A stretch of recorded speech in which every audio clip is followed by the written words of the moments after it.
सभी हाथ खड़े करेंगे। क्या ऐसा होना चाहिए हर साल? ठीक है। अभी मैं ऋषि जी से निवेदन करूँगा, उसके बाद हम शांति पाठ करेंगे ताकि फिर आगे का जैसा होगा फिर हम, ठीक है। सभी जवानों को मेरी तरफ से हार्दिक शुभकामनाएं। आज बड़ी खुशी हो रही है कि आज मैं पहली बार देख रहा हूँ कि इतने समूह में हम होली मना रहे हैं। जिधर भी देखो राम सेना लग रही है, सबके चेहरे जो है हनुमान जी की सेना जो है बिल्कुल वैसे लग रही है। आप सबको पता है कि होली हम क्यों मनाते हैं। होली का इसलिए मनाते हैं कि हरणाकश की बहन होलिका जो थी उसको एक वरदान मिला था कि वो आग में कभी भी भस्म नहीं होगी, और इसलिए भगत प्रहलाद को नीचा दिखाने के लिए, भगत प्रहलाद की भक्ति को भंग करने के लिए उस शक्ति का उसने प्रयोग किया, जिसका ये हुआ कि शक्ति का गलत उपयोग करने की वजह से वो खुद तो जल गई, लेकिन भगत प्रहलाद जो है वो जिंदा आग से बाहर निकल आया। तो इसका मतलब ये है कि रामायण में देखिए, आप इसमें महाभारत में देखिए, हमेशा बुराई पर हमेशा अच्छाई की जीत हुई है।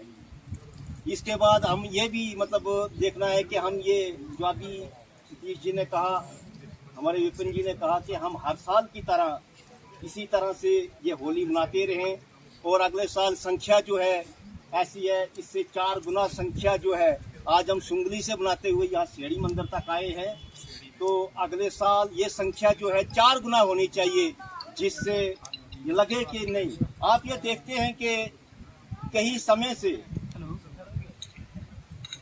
आप में बहुत कुछ छोटे हैं जिन्होंने वो दौर नहीं देखा, खत्म होने के कगार पर आया था, लेकिन ये कहते हैं, गीता में कहा है कि यदा यदा ही धर्मस्य ग्लानिर्भवति भारत अभ्युत्थानम धर्मस्य तदात्मनं सृजाम्यहम् परित्राणाय साधूनां विनाशाय यदिष्टां धर्म संस्थापनार्थाय संभवामि युगे युगे। तो ऐसी शक्तियां जो है अवतारित होती रहती हैं। भगवान हमेशा 4 हाथ लेके या मुकुट लेके या सारा उस भेष में नहीं आते हैं। उस भेष में आ जाएं तो फिर जो है ये हमेशा इंसान के रूप में ही आते हैं। इस वक्त भी आपके सामने शक्ति आई हुई है। हमने देखा कि हम जब कहीं चलते थे तिलक लगाने से शर्माते थे, ये शायद आप लोगों ने भी देखा होगा, या कहीं मंदिर आता था मत्था टेकने से शर्माते थे।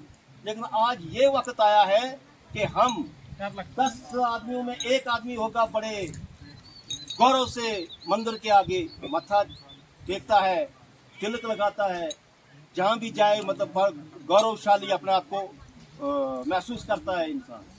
तो और भी छोटी छोटी चीज़ें हमने देखी, जो पत्थरबाजी हुआ करती थी, यूँ लग रहा था कि हमें इस राक्षस ने हमें दबोच लिया है, लेकिन ऐसी शक्तियाँ इस वक्त अवतारित हुई हैं कि जिन्होंने इसको, लेकिन हमें उन शक्तियों का जो साथ देना है, हमें राम की सेना बन के, ये जो इस वक्त आपका रूप है, ये आपका दिल में ये रूप होना चाहिए। रोजाना तो अपने चेहरों पर रंग तो नहीं लगाना है, लेकिन अपने दिलों को इसी तरह से रंगना है कि एक आवाज़ हो, एक कोई भी ये अपने आप को पता होना चाहिए कि नहीं, रानी तरफ अगर राम सेना जा रही है तो राम सेना में बिल्कुल बढ़ चढ़ के हिस्सा लेना चाहिए। तो आगे आने वाला जो समय है, इस शक्ति का हमें साथ देना है। हम सब चाहते हैं, कोई भी बच्चा ऐसा नहीं होगा जो ये नहीं चाहता कि हम पीछे रहें, दबे हुए रहें या हमारा विनाश हो।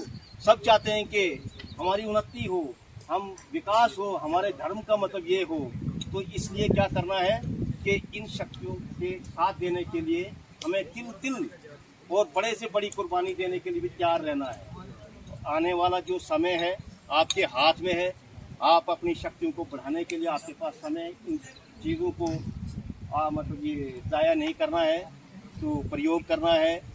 जब यहाँ पर ये मतदान होगा, घरों से सब निकलकर, या जिनका अभी वोटर लिस्ट में नाम नहीं है, वो अपना माल या काम जो जिम्मेदारी जो होगी वो करेंगे, और माता पिता को घर से जवान जो हैं उन सब को प्रेम से उनको बोलेंगे कि नहीं आपने वो काम करना, हम आपका काम संभालेंगे।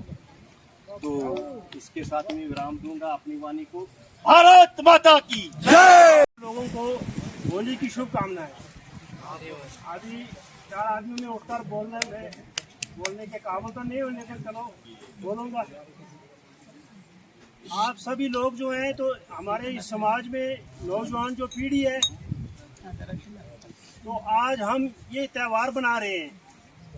हमारे बुजुर्गों ने जो संघर्ष किया है, आज हम हिंदू कम्युनिटी जो इस वक्त जो मौजूद है, हमारे बुजुर्गों ने जिन्होंने लड़े हैं, मार खाई है, कुछ भी है, लेकिन अपनी संस्कृति नहीं छोड़ी है, जिनकी संतानें हम आज इस वक्त इस पीढ़ी तक हैं और हमसे आगे जो आप हैं, जो उस वक्त हार चुके थे, वो दूसरी कम्युनिटी में तब्दील हो चुके हैं।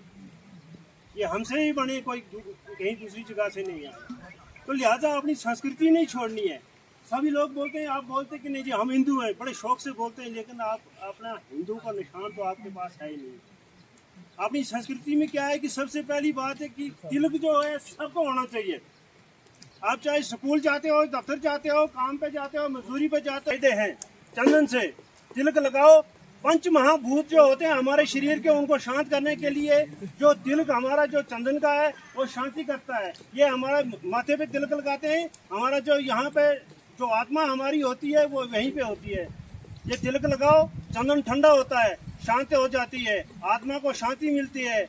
ब्रह्मांड हमारा ये कानों द्वारा, किसी ने अगर तेज भाषा में बात की तो ये हमारे कानों में शीतल होकर जाती है, ताकि आगे से कोई अगर मिर्ची या आग फेंक रहा है तो शीतल होकर हमारे शरीर में जाती है। ये कंठ में इसको लगाते हैं, तिलक को, चंदन को, तो ये हम आगे किसी को अगर बोलना, कोई भाषा बोलनी है तो बड़ी शीतल हिसाब से बोलना है।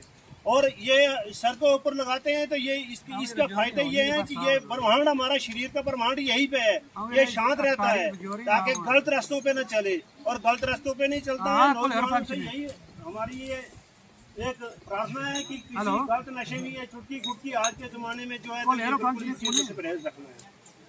तो इसी चीज का ध्यान रखना है और अपनी संस्कृति को बरकरार रखना है। चोटी रखनी है, जिनेऊ पहनना, जिसको जिनेऊ, हम जिनेऊ पहनते नहीं है, ये हमारे निशान है। ये जिनेऊ पहनना है किस चीज़ का, इसका कोई आप क्या फायदा है? कोई पूछे आप हिंदू हो, क्या निशान है आपके पास क्या पहचान होगी? कम से कम तिलक लगा होगा तो दूर से ये जाओ, ये जो कम्युनिटी होती है तो कहीं भी जाओ, इनका एक ही निशान है, टोपी लगी हुई।